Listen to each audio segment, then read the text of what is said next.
Hey guys, and welcome back to another Ruby tutorial series. Today we're going to be continuing to build our Final Fantasy Tactics menu. Specifically today we're going to be building the command menu so that you can see how that's used. But we'll also be cleaning up a couple other bugs that have been reported in the code that I've posted out. So let's go ahead and jump right into it, and hopefully you'll be learning a little bit more on how to use the Ruby language to your advantage. So, okay, let's go ahead and get into it. First off, what we're going to do is go ahead and open up our, well, you know what, let's go ahead and show you one of the bugs. So, initially, when we open up our menu, you can see here that the cursor is underneath the characters and that the characters are adequately placed. But if you increase the size of the map, say, and then you run it again, then here's what we're seeing.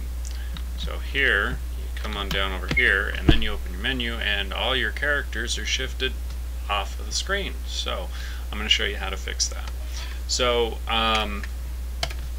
when we go ahead and open up our game character is what tells the sprite character where it needs to display. So game character is the one that we need to play with because, you know, again, it tells us. So what we're going to do is we're going to look up at game character, and we're going to ask it, no, I've already got it up here. So this is the screen X, screen Y, and screen Z position coordinates.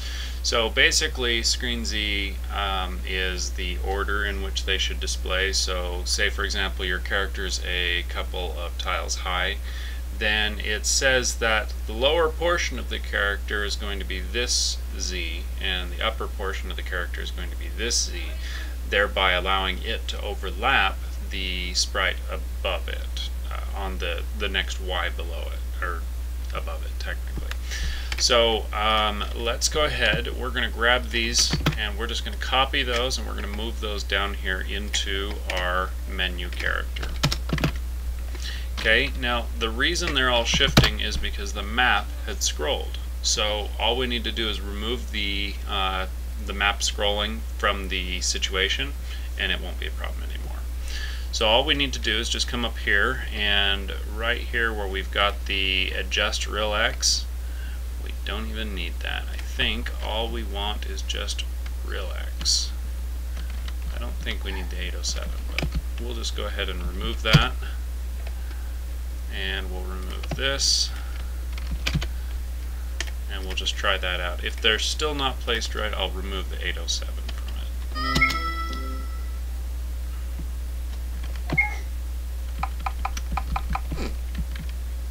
it.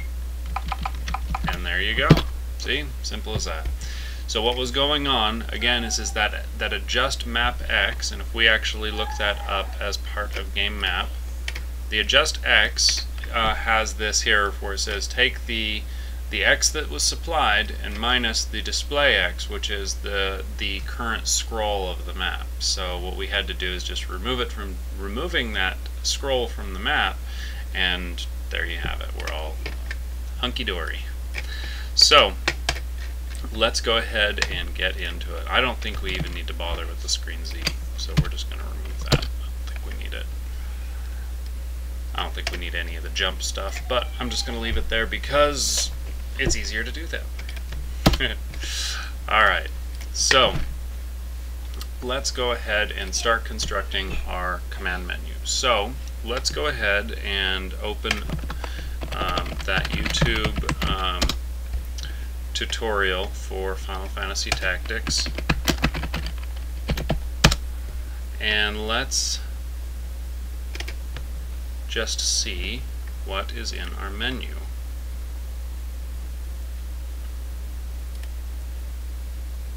Alright, so that is after you've already opened up that. So let's back it up a little bit here. Maybe further.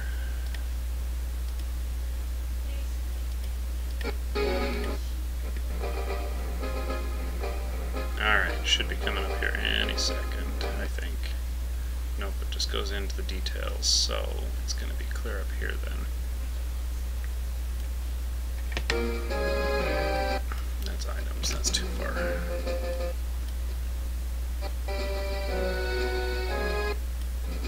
Sorry, I'm just sort of randomly poking around through this video here.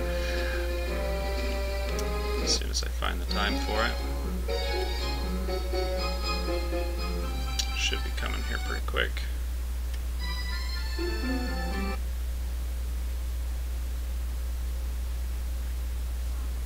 How's he jumping? It's got to be there.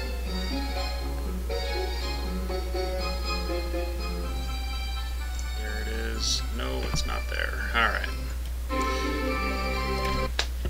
Well, forget that. Never mind. Alright, so let's go ahead and let's start constructing our menu. So as you can see over here on the right hand side in this folder I've got, this is the system directory for the project. So over here I've got a number of graphics that I had a friend make. He wished to be credited as CrazyDream. So all credits for these go to him, and I will be providing a zip file with all of these resources in it so that you guys can build your menus and so on. So be sure to credit CrazyDream for those files if you do end up using them for anything or anything else. So. Okay, so let's go ahead and get into the next part of this. So what we need to do is we need to create a new class for the command menu. So what we're going to do is we're going to actually modify the window command, which is used just to supply it a width and a list of commands, and then it will automatically figure out the rest. So what we're going to do is we're going to use that class as a superclass. And we're just going to supply it a couple other pieces of information so that we can preset some of the settings for it. So to keep things separate, I'm going to go ahead and separate it here, and we're just going to go ahead and call it FFT window command. And then that is going to be less than, and it's going to be window command. And then we don't need to bother with any of that. I guess we can keep that part on it so that you can easily see what arguments are required here. Although I don't think we're going to bother with any of this. So we'll just, we need to, those are all unless you supply them anyways commands, so I don't think we even need to bother with any of those. So what we'll do is we'll just call the super method with the width and the commands, and you'll be set. So what we need to do is we need to define what background image we're going to use. So let's go ahead and say command back equals, and this is going to be command underscore window. Okay, so I'm grabbing that from right here. Okay, so we're going to go ahead and say super with comma commands, and then after that we're going to set the opacity to 0. The reason we do that is so that the entire menu is transparent minus the contents. And then once we do that, then we are going to set the, or create a new background variable so that we can allow that to be used here. So we are going to create a, I'm pretty sure they don't actually already support it, so let's just go double check, but I'm pretty darn positive they don't.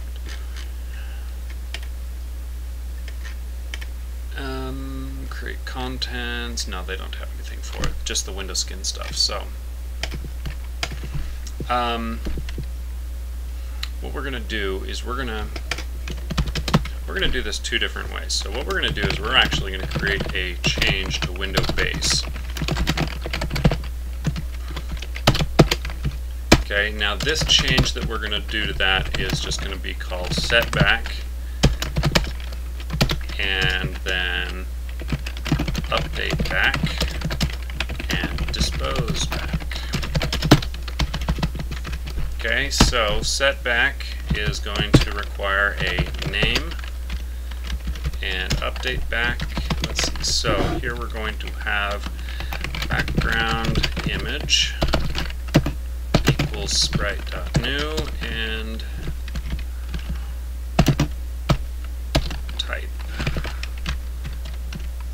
type is going to specify where it should fetch the image from, whether it should fetch it from the pictures folder, whether it should fetch it from the system folder, etc.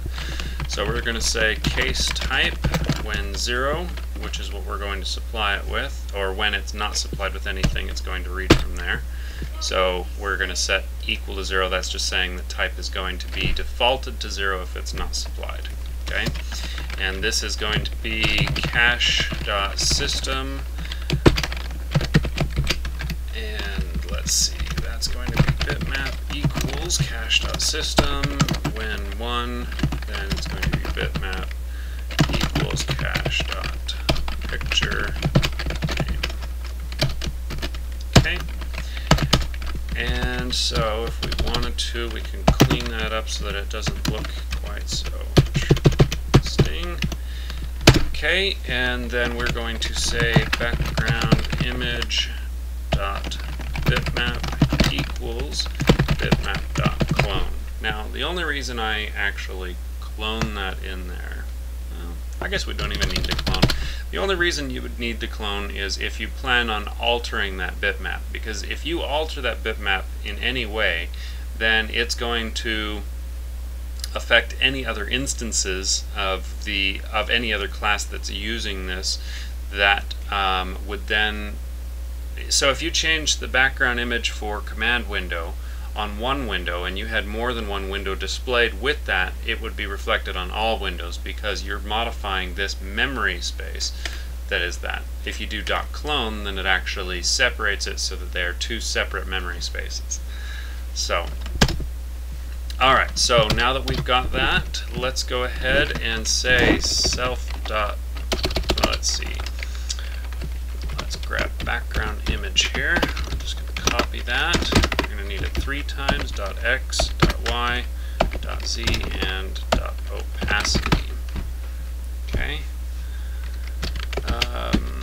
Actually, I don't think we need the .opacity. So we're just going to say self.x, self.y, and self.z. So basically this keeps at the same location as that. Although there is one other thing we do want to have in here is .visible.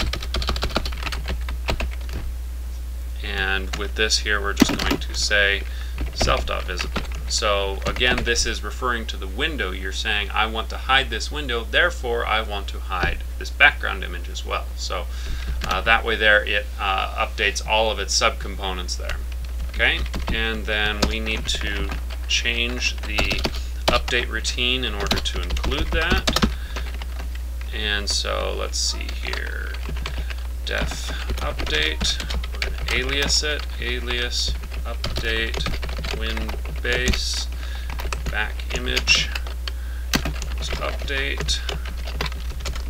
Okay, let's add the $$ $at. Okay, so just a little bit more information on this. I had a couple of people asking, why are you aliasing, or better yet, more accurately, how do you alias? And so I just wanted to touch on that a little bit more here. What you can see is that I'm saying I want to give this class, or this method, a new name, and that new name is this. Now, then after I do that, I create a new method called update so that it doesn't have any sort of compatibility problems. And within that update, I call the old method of update. So basically, it gives me the ability to add stuff before the old update or after the old update without encountering any situations. So that's the entire point of an alias, is to be able to add something to before or after. Now if you need to add something to the middle and there's not a method in the middle that you can add that to, then you have no choice but to rewrite that method, which of course causes compatibility problems with other scripts, so just be careful in doing that. So now we've got it updating it, so now we need to actually dispose of it when the window disposes. So let's just go ahead and paste that here. Oops, I got the wrong one on the clipboard. And then we're just going to say dispose, and then right here we're going to add another part to the dispose method. So we're going to say dispose back image win base, and then that's dispose unless $at. And so it's going to go through the normal process, but before it does that, we're going to have it run the dispose back routine. Okay, so now we've got it disposing of the background, we've got it updating the background, and of course you have to call it manually to set the background. So we can actually call it set background or whatever you want. So now that we've got that method, we're just going to come down here and we're going to type in set background. And you know what, we're going to move that self opacity up into here. So if you're going to be setting a background, then set the opacity to 0 so that you don't have the standard window skin window in the way. So now that we've got all that, let's go ahead and just say set background, and then we're going to provide that the command back. And because 0 was system, because 0 was going to read from the system cache, then we don't need to supply that argument. Okay, and that's it really. I don't think we actually need to do any other adjustments to that class since it's already a command window and everything. So let's just go back over now to our scene and let's initialize this and see how it works. So here is our scene, I believe. No, that's still part of the menu cursor. Okay, here is our scene. So let's go ahead and let's create a new one here called create windows. And so create cursor, def create windows. And here we're going to go ahead and say command window equals new, and then we need to supply it the width and the number of commands here. So let's see, we needed, is it width first and then commands? Okay, so the width of our window was 200, so that's what we're going to supply to that.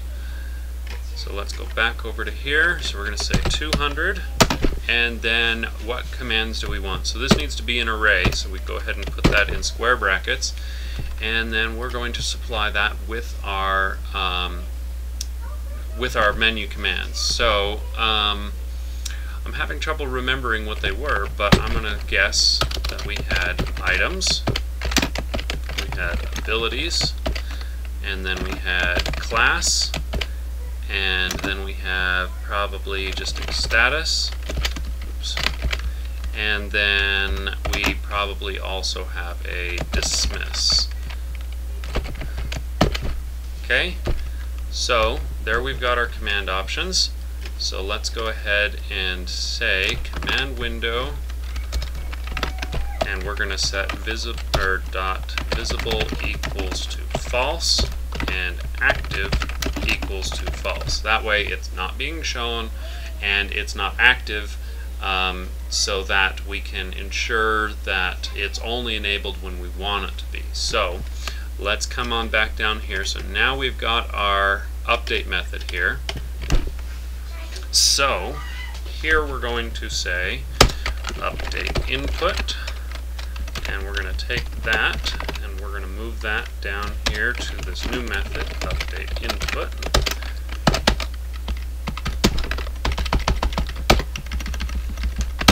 Okay, and then we're going to start right here, add a return onto that. So we have if input.trigger input C. Okay, so if I select a character, then do this, okay? Or if I press the button on them, then I want it to do this. If I hit the cancel button, I want it to return to the scene map. Okay, so if I press the button, then what it's going to do is it's going to bring up that command window. So let's go ahead and grab the command window here, and we're going to say .active equals true and .visible equals true, and then we're also going to set its index to 0, as in reset it back to the very first selection. So Now that window should show when I do that. So now we're going to add a little bit above this. Okay. Now the reason we add a return to that is so that if this command gets hit, then it's going to, as soon as it finishes processing, it returns immediately rather than continuing processing the update input.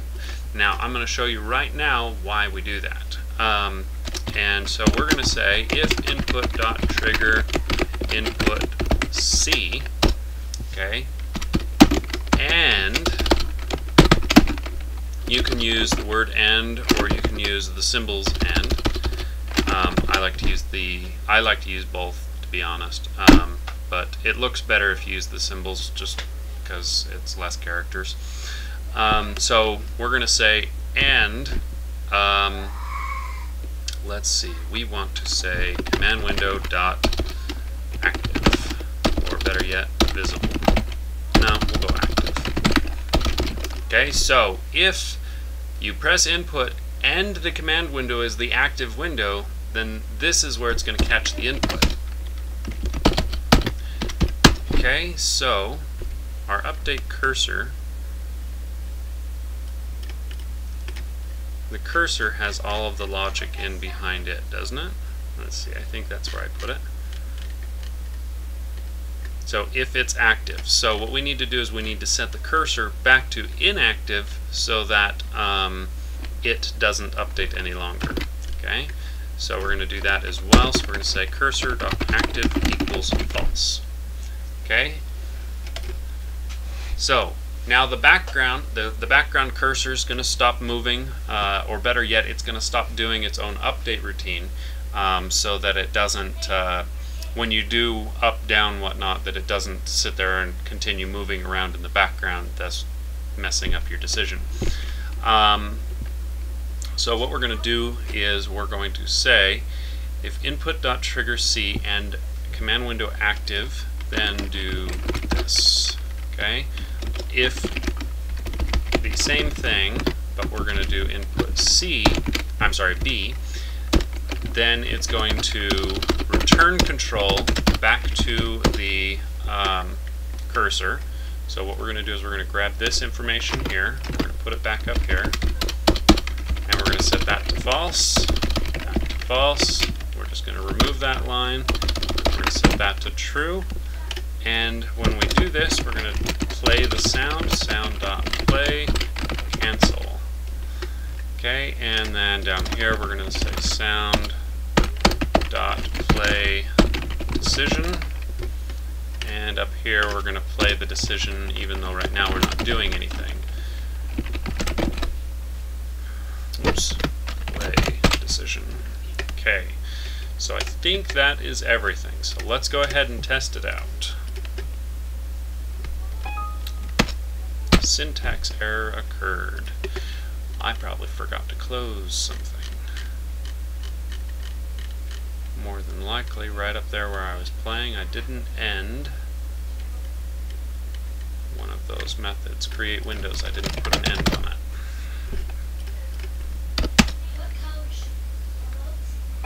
There we go. Undefined method X for nil class. Oh, yes. Duh. Let's see. So, if background image not equal to nil. So let's do it this way. Not equal to nil. Then do that update routine. Otherwise, do the normal one. Okay, so you understand the concept behind that. It's simply that only it should update it if it needs to. Let's go ahead and test this. And holy cow, I didn't realize we're at 25 minutes already. And now we're getting the same thing. We need to add the if on that as well. Try to hurry this up. Okay, so now we have our command window, but we're still not quite seeing things right. So we'll have to fix that in just a moment. In the meantime, let's go ahead and say goodbye for right now, and we'll be back in just a moment.